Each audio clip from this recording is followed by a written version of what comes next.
It's the revenge of the social sciences. It's the revenge of creative feels nice. She is an Asian young woman. What is up with that, Timbaland? 8 billion is generous. I wouldn't pay $8 billion for OF right now. Yo, everyone. Welcome to a brand new Techish. We international, baby. It's me, Abadesi of Hustle Crew in London with my amazing co-host, Michael Behaim out in Tokyo. Everybody, konnichiwa. Let's go. I'm excited. You know what? Yeah, like first thing I got to talk about is just probably if you've just finished university, you're well aware of, but many of us are not. Essentially, there's kind of a little mini graduate recession. So obviously the economy in general is not super duper doing that great, obviously with the kind of threat of tariffs, whatever. But if you're trying to come into that entry level market, you know, it's not great. I've got a few stats here. So right now, the unemployment rate for recent US college grads is 5.8%, which has surpassed the national average, which is 4.2%. And the growth in new roles for new graduates has gone from 7.3%, which was meant to be the growth in new roles, to now just 0.6%. And obviously, like everyone is saying, it's primarily because of AI. I also would say that I think the tariff has got everyone spooked, and companies that I know when I'm speaking to them have taken a step back from major investments, and graduates are kind of they're an investment into the future, right? They're a forward-facing investment to potential, right? But I've got to say, I do think AI probably is the majority of the causal factor. And the other thing is computer science graduates, which we've been talking about for quite some time, their unemployment rate is actually higher than some non-STEM fields like art history.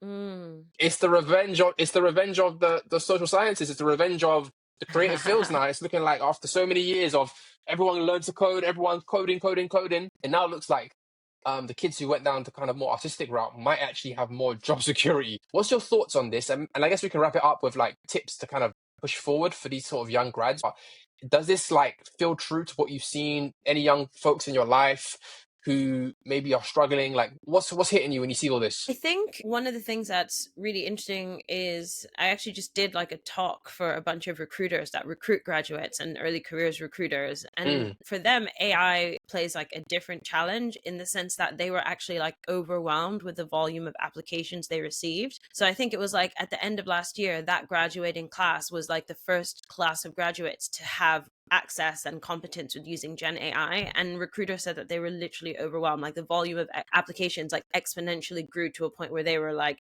their workloads were just crazy. You know, if you're using AI to apply for jobs, you're obviously just applying scattergun. It's a numbers game, like boom, boom, boom, boom, boom. What they were then seeing was record number of ghosting for interviews, and even when people were offered jobs, and this is mostly like UK and Europe, by the way, when people were offered jobs, graduates, early careers, record number of no-shows. So from the employer's perspective, is this completely different phenomenon where it's like young people are using AI to apply for jobs more than ever. They're using AI to prepare for interviews. They're using AI for everything. They're basically gaming these systems in a way that we can't keep up with it. And then they're probably ending up with multiple offers and leaving some of us hanging. So they on the other side of it are like, how do we react to that? And I definitely think that a lot of industries are not hiring as much as they used to, whether it's AI or not. You know, it's probably also down to like the restructuring, reacting to the cost of living crisis, reacting to inflation, thinking of ways to do more with less. And we're like in year 4, year 5 of that. So I definitely think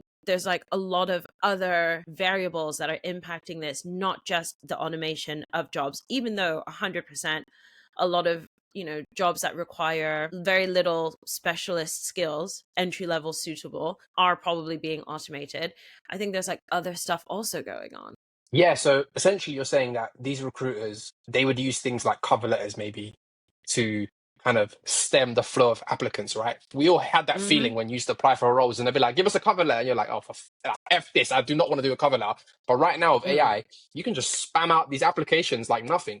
And so essentially these recruiters are like, well, we'll get so much inbound. It's all a hot mess basically. And it's allowing the top tier graduates to kind of do 100 applicants when they could only have done like 5, and then they're just ghosting the roles that they're getting. That's crazy. So there's almost like a split between the graduates who are struggling and the graduates that are doing well. People are doing so well at the top end that they're able to kind of ignore you know, companies that are giving them roles. And I mean, to be honest, I've been ghosted in the kind of hiring process over the years back in the day. And that was when the market was very frothy. The fact that you're telling me that this is happening now in this market, I guess that's something that that's not going to get picked up in the news articles because they want to go with a narrative of like, oh, AI is destroying the world, blah, blah, blah. But I think it is a problem because, like, let's keep it real. Whenever you would hire a graduate or I would hire a graduate, it would be for like monotonous entry level type, not entry level, data entry type stuff. Bit of research, a bit of data entry, just the, I hate to use that cliche, but just that low hanging fruit stuff that doesn't require Mm. any kind of major strategic thinking. And then eventually you kind of Things upskill that are them. But that's kind low of risk as well, right? You're low not putting them risk. in front of a Yeah, client to pitch like the new partnership, are you? Like, yeah. right. Yeah. It's like when I remember one point we've hired a few interns with Techish to help us like research stuff, like, oh, give us like the 10 podcasts that are in our space that we can collaborate with potentially. And now it's like I don't need a person for that. That's a 2 minute search on Perplexity, Mm. then ask it, put it in a CSV file, blah blah blah. So what space do graduates go into? Like I don't understand where do they go? We haven't figured it out. And it's gonna be painful. And some of the research I did about graduating into a recession, which actually me and you probably did, is that it actually impacts Yeah. people 8 to 10 years later. So people that graduate into a recession have children later, they form families later, then they get married Mm. later, which is kind of crazy because actually me and you, that was our experience in terms of graduating in the kind of '08 Great Recession. And it did feel Mm. like for a while, like, yo, like, when are we going to catch up? It took me a while, I'll be honest with you. I don't know about you. I remember you told me you were working retail probably a lot longer than you wanted to. I definitely was. Oh yeah, for sure. So I do feel for these kids, man. But coming up beyond just like embracing these tools, learning these AI tools, like what else could we say to them, like to keep them going? Because obviously we don't want it to be all kind of doom and gloom. I think it's a two-sided problem in the sense that there's only so much that graduates entering the workplace can do versus corporations that need to adapt, their employee value proposition, right? Like what value can you as an employer give to someone who's just graduated top of their class, put 3-4 years into building up this expertise, building up these skills? What security can you give them? Because if it's not there, then like why should students apply to these companies? Like if you're applying to a company that genuinely wants to automate the role that you do, or have no interest in hiring early careers people in a few years time, like is that a good place for you to thrive? Like I think now is the time for young people to really like be focused on organizations that are like truly values aligned. And I know beggars can't be choosers, right? I completely get that, but at the same time it's never been easier to make money on your own, whether that's signing up to a marketplace and offering your skills, Upwork, Fiverr, whether that's content creation, whether that's streaming, Twitch, YouTube, whatever, even if it's just going super local, volunteering, helping out like community organizations, grassroots organizations, advocacy, campaigning. Like it's never been easier to pick something up. It might not be what you do for a lifetime, but it could be what you do now because it feels aligned to your values. And if I were graduating now, that would be the kind of stuff that I'm doing. Like I don't want to join some faceless corporate,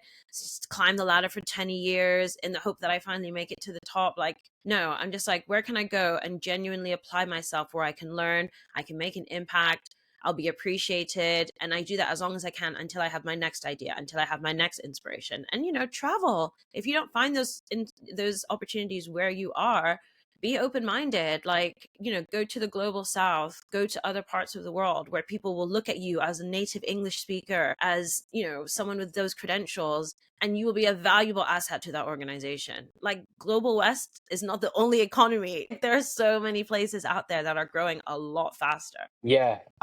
Stay busy as well, I would say. Like you said, which kind of links into your points. Because I know people who are now just like they're just volunteering at food banks. And obviously it's not sexy and glamorous, but Yeah. I would look at a CV like that. I would look at a CV like that and be like, yo, this kid was doing something. They weren't just sitting at home getting anxious on TikTok, right? Obviously, it goes without saying, understand and leverage these tools. I've mentioned it briefly already. Or maybe I don't need to say that because, to be honest, most of you probably use ChatGPT for your degrees. So you probably know it better than me. I'm gonna be honest with you. Like that fake ass dissertation that you wrote. No shade. So there's that, and then also understand that you're not alone. It's a macro problem. Like this is not just like you. So often we can internalize these things and get depressed and think, oh, I'm useless. Nobody wants me. Blah blah blah. But this is Mm. a real systemic issue now. And then my prediction is that you're gonna see in about 6 months, 6 to 18 months, you're going to see university graduates pivot into the trades. That's my prediction. There's going to be articles on the BBC talking about the university graduates now who are doing plumbing, and you're going to see somebody who probably went to like a middle tier to a lower tier university, and I can use that phraseology because I went to a lower tier university, at least for undergrad. And a lot of those people got pushed into degrees when they probably shouldn't have. I'm going to be honest with you. Like I knew guys that were doing business with me, and I'm like, why are you here? Like you don't care about business. You just want to get a good job as soon as possible. Like you don't have no passion Network. for higher education. I'm going to be no, but a lot of them were just like, I don't really care about university. I don't really care about higher degrees. But it was what you did, and that was meant to be the route Mm. to the middle class, right?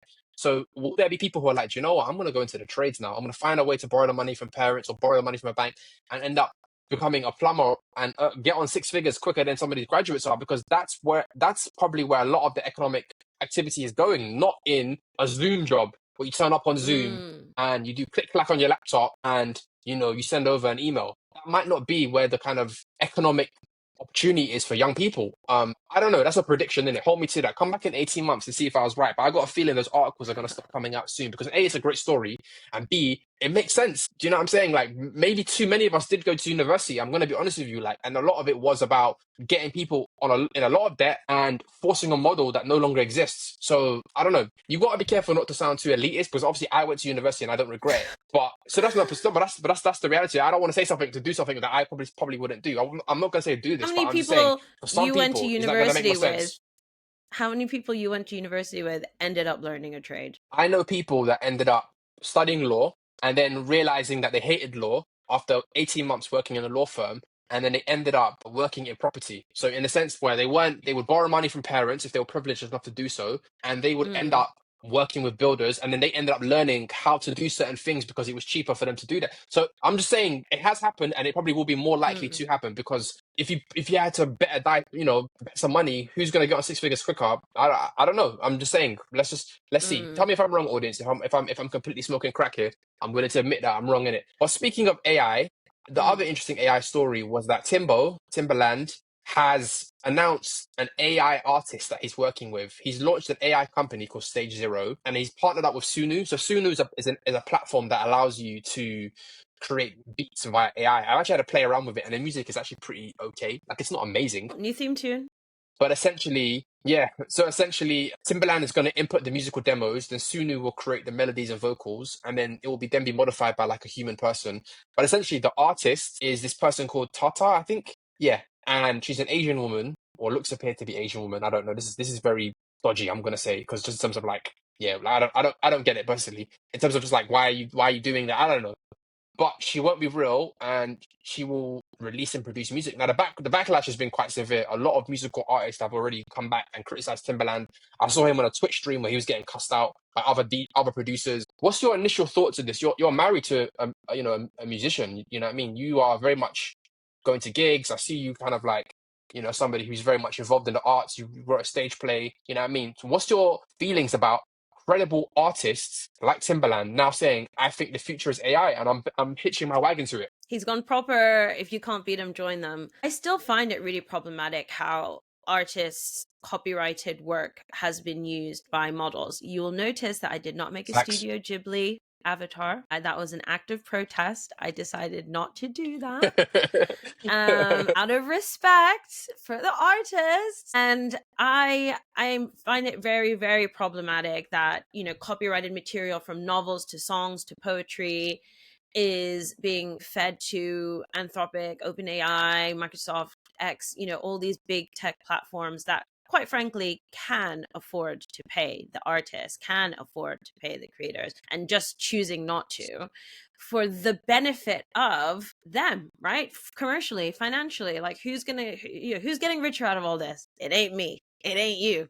And this again links to other exploitative platforms like streaming platforms. Like the amount of money that artists actually get compared to the amount of money that these streaming platforms make advertising, Facts. because their work is on there. So it's definitely like really, really disappointing. And then I'm not even touching on the fact that she is an Asian young woman. What is up with that, Timbaland? What's going on there? Yeah, Like, weird. what? This is like Shudu again, but it's like no one ever learns. Timbaland, you need to go back to that episode of Techish where we talk about Shudu, we talk about the dark skin AI model made by that, white guy. And yeah, so many concerning weird things. I don't get it. I mean, by the time this episode comes out, we probably would have been replaced by AI avatars of ourselves because someone would have worked out it's cheaper to do that. Don't know what to say. It's depressing, man. Very depressing. And I think from the perspective of a producer, the mindset is interesting, because as a producer, you're somebody who, you can't sing, you can't rap. I mean, Timberland can rap a little bit, but he's not the singer or the rapper. So to me, a lot of this is about twofold. It's about control. It's about money. as the producer, you want to have complete control of the whole kind of creative process now. So you want to be able to say, I want to just tweak a machine till I get it exactly how I want it. I'm not bothered to deal with a singer who's going to get tired, who wants to come out now and speak about Gaza and gets the whole album project cancelled, who wants royalty splits, right? So now Timbaland as the producer can say, I'm not gonna have to pay nobody no splits. I'm not gonna have to deal with a human being who's got human feelings, gonna have a tantrum, whatever, doesn't want to tour, whatever. I now have control and all the economic incentive to own everything, right? And it is messed up. And I got friends in the music industry. The fact that somebody of Timbaland's stature would co-sign this, that's a problem. It's one thing for the technology to exist. I feel like most people in the creative industries have basically like shunned AI. They're not a fan of it. When certain corporations have tried to use AI, like I think in certain Star Wars projects, Disney used AI one time for like for the credits on one TV show. People were unhappy, and I think it's made large entities think, okay, let's slow down. I don't think there's complete acceptance yet using this in kind of official creative projects. But if somebody of Timbaland's cachet to do it, that's a big deal. Like that's like Dre doing it. That's like Pharrell doing it. That's like he's one of the greatest hip hop producers of our lifetime. So are we going to see other people follow suit? I don't know. Yeah, it's just interesting. It'll be interesting to see how the audience reacts. That's what I want to see. Will this get streams beyond just like morbid curiosity to see like what's it sounding like? Blah blah blah. That's what I think is really interesting, because we can say all we want, but if the beat slaps and people like the vocals, are they going to send that track to number 1 or the top 10 on the Billboard 100? Like, are people going to react to it? Are people going to respond to it? One, are people going to notice? Because not everyone's reading the news like that. And two, are people going to care? Like, there was a time when people were like, oh, auto-tune is killing music, and now it's just here all the time in everything. Sometimes we're a lot more high and mighty when it's just in theory, and then when it comes to practice, we're jamming away. So it'll be very interesting to see what happens. I just wonder how like artists feel as well, because for a producer to be like, I don't actually need people, I feel so confident in my skills that I'm just going to use AI singers, because I know how to make a hit. I am like 99% of the success here. So yeah, I don't know. But then let's not act that like certain musicians were puppets. Like when Simon Cowell was producing music, he was completely in control. He picked the people based on looks, based on certain archetypes, and then the music was written for them, and then they sang it like a puppet, and then they went on tour, and they probably didn't have that much ownership. They got told what to dance, how to dance, So it's like, is this just the next logical step? Where it's like, we don't even need a real person anymore. We're just going to get people made out of zeros and ones to follow our instructions perfectly. And we're not going to have to worry that some of them's going to get drunk in a hotel and smash up the hotel room. But it's interesting. Sometimes I feel like the whole AI and automation revolution, a lot of us are hypocrites, because I was looking at Waymo, and Waymo is self-driving and it's taxis in San Francisco. And Waymo is now creeping past Lyft in terms of usage in SF that I saw. Uber's still got a lot of the kind of usage there, basically, right? But it's growing exponentially, right? Maybe SF is a tech-friendly city, so that's probably why you're going to see that. But to a certain extent, I can't count the number of times I've heard people say, the Uber driver's annoying, he keeps talking to me, I don't want to talk to the Uber driver, the Uber smells. And a lot of us don't want to deal with people. A lot of us don't want to deal with real people, because real people are annoying. They don't just do what we want them to do. An inconvenience, because community is inconvenience. Human beings are inconvenient. We're not robots, right? So when I see things like Waymo skyrocket in usage, I think to myself, maybe we deserve this, because like we don't care about each other in a cliche way, in any real sense. You are there to serve my needs. If you do it inconveniently, I hate you. Where's the self-checkout? Where's the self-driving Uber, right? So I don't know. Like, for example, I can't count how many times people are like, oh, when's the next album dropping, man? Drake or this person or Lauryn Hill, like, why are they taking 20 years to do an album? I'm going to go check out the AI person because they've got an album out every 3 minutes. Is that going to be the case? I don't know. Anyways, what do you think about do you think I'm being harsh about human beings need to vocalize that they care about people, but at the same time, we find people to be such an inconvenience that we're willing to have a driver that doesn't exist drive us somewhere? No, I think what you are describing is what capitalism completely understands about us, and our constant quest for convenience comes at the cost of humanization. Like, convenience is dehumanizing, right? The minute Uber introduced that feature, what's your conversation preference, quiet or whatever, basically tell the driver to shut the F up. Like, the minute that happened was the minute that we started to feel that all these human beings that we're interacting with are just, non-playable characters in the stories of our lives, and we want to determine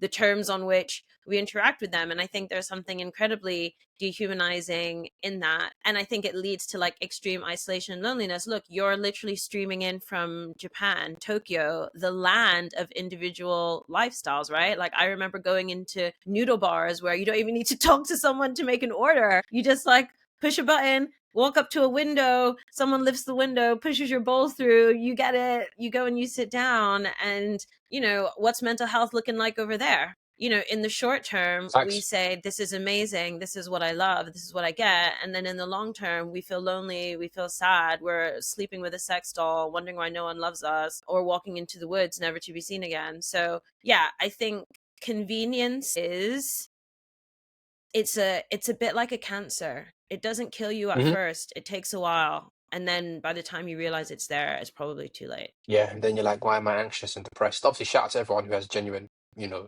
mental health issues. I've suffered from that stuff before in the past, so I don't mean to make light of it. But yeah, you're right. Like, it's true. It's a poison chalice, and we want it in the short term, and then the long term, we're like, damn, I ain't spoke to a person all day. Do you know what I'm saying? I've just gone from my remote job to my delivery food or DoorDash, and I've got in my That's Waymo. what There's tech nobody in has there. really done. That's how tech has really thrived. Tech has seen this weakness. The weakness is our need for convenience. I want it. I want it now. I want it. I want it now. I Yeah. want it now. I want it on my terms. I want it my way. And the minute we lose our ability to compromise or be patient is the minute we lose the tools for connection and empathy. And, you know, we have to really make a choice right now as a civilization, as a species. Are we willing to sleepwalk into our own oblivion for the sake of convenience? Or are we willing to like Mm-hmm. remain open to discomfort, because the benefit of that is that we stay connected to each other? And also, it's a never-ending desire because I'm old enough to remember getting a minicab, and the minicab man would tell me, "Yeah, it's 25 minutes, it's 30 minutes," and we would just wait. And then once Uber came around, and we got used to that kind of like 2 minutes, 3 minutes, and then all of a sudden, when I open up my Uber and I see it's 6 minutes, I remember the first time I felt annoyed that it was a 6 minute wait, and I took a step back and I was like, "Well, what's wrong with me? 6 minutes? Mm, I'm getting frustrated by something that's now fivefold better than what it used to be, right?" mm. It's a never ending desire. I've clawed back so much of my own time in that sense, but still I want more. And I had to step back and be like, yo, chill, like you'll be okay, right? And obviously speaking of kind of the impact of tech, I finally read it. The Anxious Generation is by Jonathan Haidt, who's Oh, yeah, I basically a keep hearing professor about looking at the that. impact. Yeah, listen, everyone who reads the New York Times or the Economist or like any kind of like intelligentsia type person has read it basically. I thought let me read it in it while I'm out on a break. And there is a fantastic argument that he makes that we will look back and say like we just ran the greatest experiment on our children and we have royally messed them up. So the argument of the book is Mm, that social media and giving it to young children has led to skyrocketing rates of anxiety and depression. And I know what you're going to think when I say that. It's because Gen Z is just like much more comfortable with kind of vocalizing it. But he looks at things like such as like trigger warning, self harm, rates of mm, suicidality.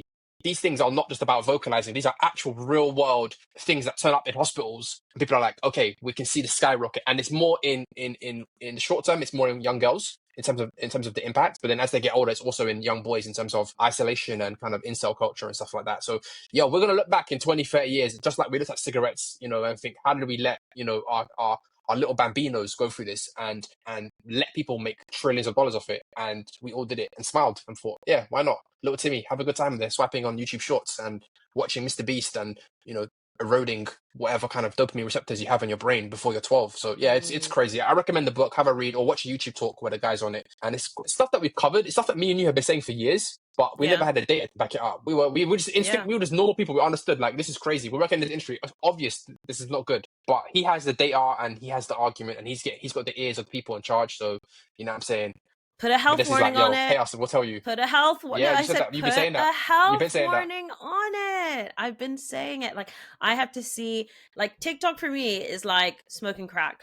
Like, before I open the app, Yeah. I'm like, am I ready to pick up the crack pipe and set it alight and deal with the consequences of that? Because if I'm not, then I'm not opening it. And I really have to do that neural pathway rewiring where I see those apps as like, oh, I'm having a cigarette, I'm having a drink. It's something that I know is bad for me, but I'm choosing to do it anyway. It's not like a nice little smoothie or a piece of fruit. So yeah. Ay, ay, ay. 100%. So if you're watching this on TikTok right now, enjoy your crack and subscribe to Techish and subscribe to us on YouTube where you can watch us in a more long form way and it's more kind of like less crackish. But last but Exactly. not least, we're gonna do a Patreon story and I want to talk about this. So apparently OnlyFans is for sale for $8 billion. If you are sub to our Patreon, you will hear the rest of this story. And if you are not sub to our I thought you Patreon, were catch us about next to week. say if you're sub to our OnlyFans. I was like, we have an No, no, OnlyFans? no. Major pause. Anyways, all right, cool. Flummoxed me here. Okay, cool. So what's going on with OnlyFans? To watch the full episode, subscribe at patreon.com/techish. You'll get access to all full-length episodes, no adverts, the chance to submit your questions into the show, and early bird discounted tickets to our live shows. Subscribe for as little as $5 a month.